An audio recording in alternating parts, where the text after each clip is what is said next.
14톤 탄도 사거리 6,400km, 중국 전역 포함. 한국산 현무 -6 사거리 제한 속였다. 중국 초비상, 한국 이게 무슨 짓이냐? 1일 서울공항에서 열린 제76주년 국군의 날 기념행사에서 처음 공개된 현무 -5는 파괴력이 워낙 강력해 괴물미사일로 불린다. 기념식에서는 구축 18륜 이동식 발사차량 위 원통형 발사관, 캐니스터, 이 얹어진 형태의 현무 -5 발사차량이 모습을 드러냈다. 해당 차량은 운전석이 전면을 바라본 채로 타이어만을 돌려 대각선으로 이동하는 측면 기동 능력을 선보이기도 했다. 군 관계자는 현무는 북한 전 지역에 대해 초정밀 초고위력 타격이 가능하다고 소개했다. 현무는 우리 군이 자체 개발한 미사일 명칭이다. 현무 -1은 모두 퇴역했고, 현무 -2 시리즈는 단거리 탄도미사일, 현무 -3 시리즈는 순항미사일이다. 현무 -4 시리즈는 현무 -1을 개량한 신형 탄도미사일로 현무 4에서 1은 지대지 탄도미사일, 현무 4에서 2는 함대지 탄도미사일, 현무 4에서 4는 잠수함 발사 탄도미사일이다. 현무 -4와 현무 -5 모두 고위력 탄도미사일로 개발됐으나 탄도 중량에는 큰 차이가 있다.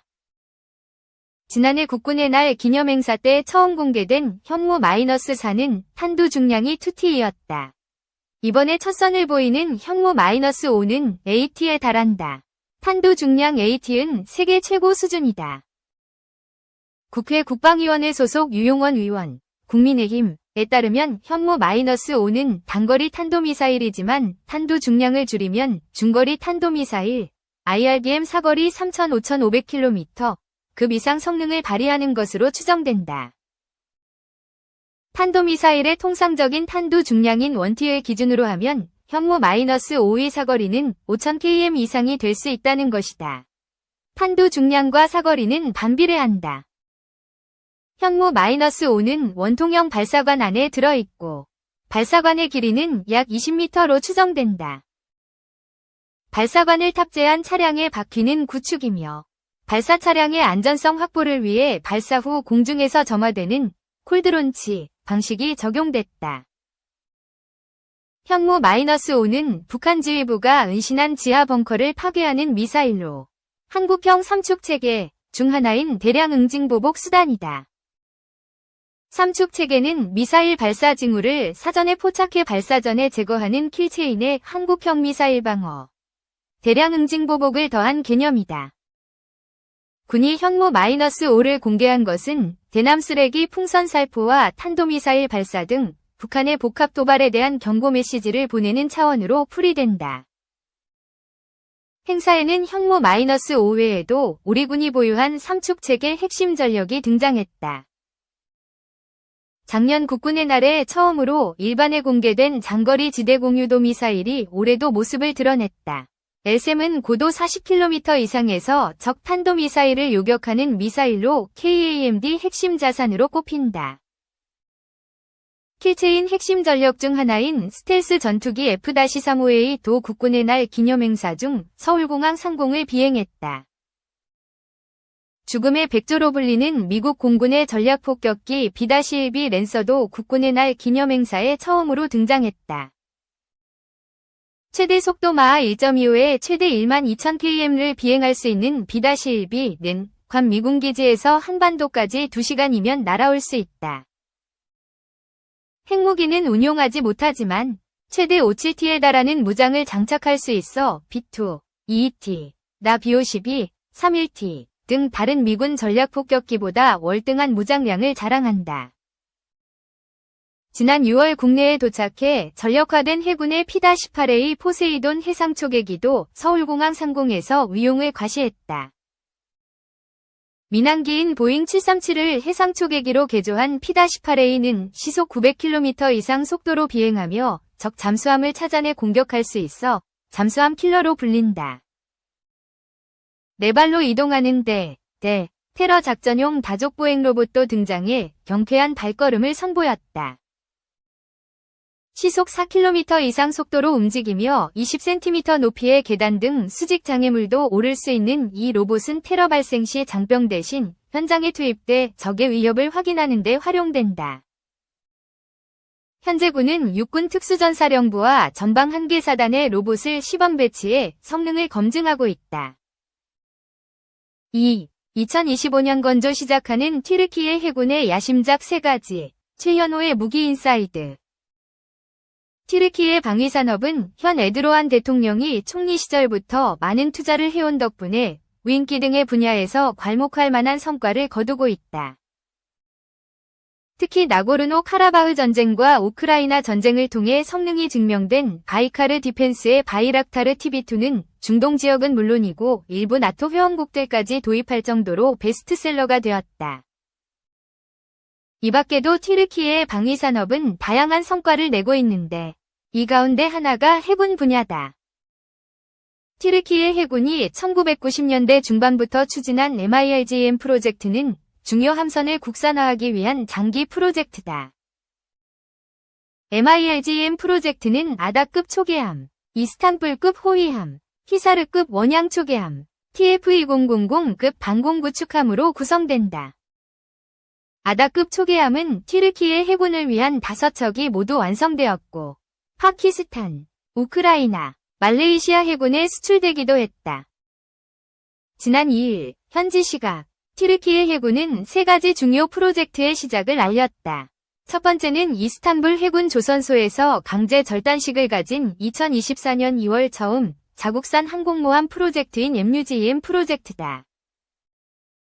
현재 드론 모함으로 운용하고 있는 TCG 아나돌루는 상륙함 설계를 기반으로 하기 때문에 본격적인 항공모함으로서의 능력에는 제한이 있다.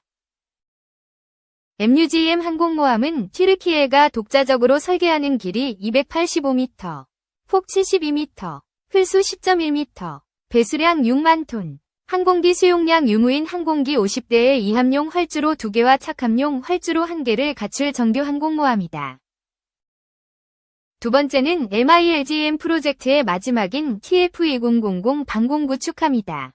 2017년 7월에 시작된 TF-2000 프로젝트는 길이 149m, 폭 21.5m, 흘수 5.75m, 배수량 8,300톤으로 계획되어 있다. 다양한 첨단 탄약을 발사할 수 있는 96셀, 32+64, 자국산 수직 발사 시스템 MIDLAS-2 장착될 예정이다.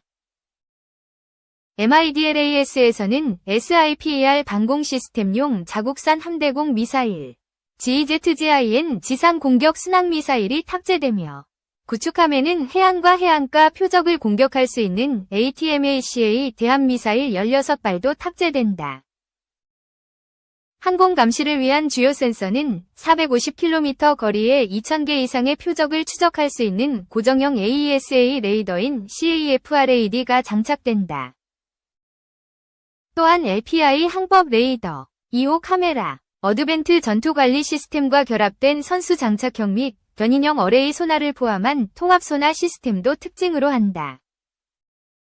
마지막 프로젝트는 골조크 해군 조선소에서 강제 절단식을 가진 자국산 잠수함 MIRDN이다. 현재 독일의 지원으로 건조하고 있는 214급 잠수함에 이어 완전한 자국 설계 잠수함을 목표로 하고 있다. 길이 80m가 넘고 배수량은 2,700톤으로 알려진 MIRDN 프로젝트는 2012년 3월에 시작되었고 2024년 개념 설계가 완료되었다. 첫 잠수함은 2030년대 초반에 튀르키예 해군에 인도될 것으로 보인다. 이들 3가지 해군 프로젝트는 튀르키예 해군 프로젝트 가운데 가장 높은 난이도를 자랑한다. 지금까지 해온 것과는 난이도가 다르기 때문에 이들 프로젝트가 성공할지 관심이 모아지고 있다. 3. 우크라, 러 서부 쿠르스크 공격 개시. 러, 우크라군 격퇴.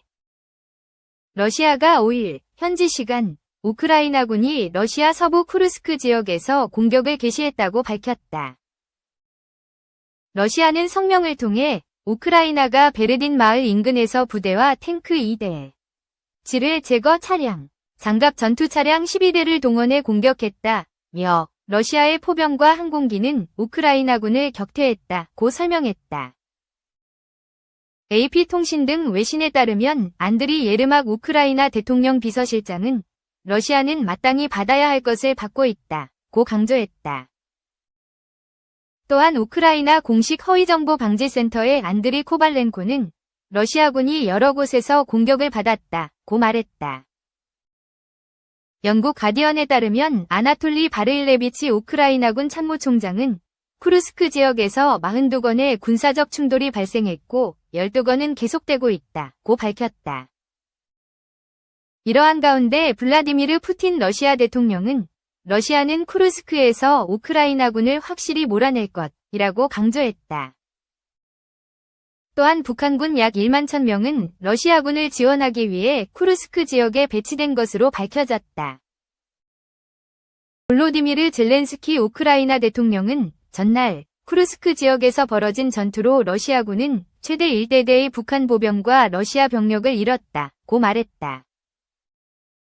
또한 그는 오는 9일 독일 람슈타인 공군기지에서 열릴 회의를 언급하며 이번 회의엔 동맹국들이 참여하고 미사일뿐만 아니라 러시아 항공에 대한 방어력을 강화하는 데 도움을 줄 수 있는 국가들도 참여할 것이라고 말했다.